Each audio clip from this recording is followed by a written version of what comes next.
Quand est-ce que les États-Unis sont intervenus pour restaurer la démocratie?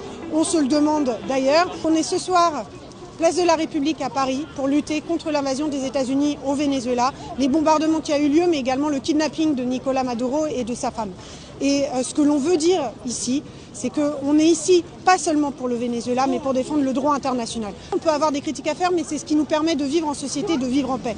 Or aujourd'hui, ce que font les États-Unis au Venezuela, dans d'autres pays d'Amérique latine et à travers le monde, c'est dire concrètement, il n'y a plus de droit international. On vous frappe aujourd'hui au Venezuela, on frappera demain n'importe quel peuple et n'importe quel dirigeant de la planète. Et ça n'est pas possible. Si la France continue dans la spirale dans laquelle elle a avancé, et comme l'Union européenne, d'être le paillasson des États-Unis, jamais nous n'en sortirons et nous allons tout droit vers une troisième guerre mondiale. C'est ce que nous sommes venus dénoncer ici. Nous voulons le respect des peuples à disposer d'eux-mêmes, la souveraineté des pays, du Venezuela, de Cuba, des peuples d'Amérique latine et des peuples du monde entier. Et c'est à cette seule condition que l'on pourra reconstruire un monde de paix.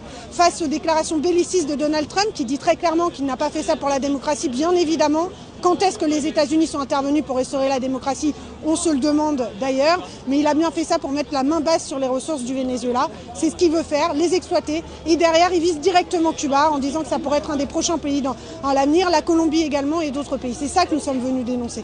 Et nous ne pouvons pas rester silencieux face à ça. Nous ne pouvons pas avoir un deux poids, deux mesures. Encore une fois, il ne s'agit pas de soutenir ou non un gouvernement. Il s'agit de soutenir le cadre du droit international, qui est le seul que nous ayons aujourd'hui et qui nous garantit la paix.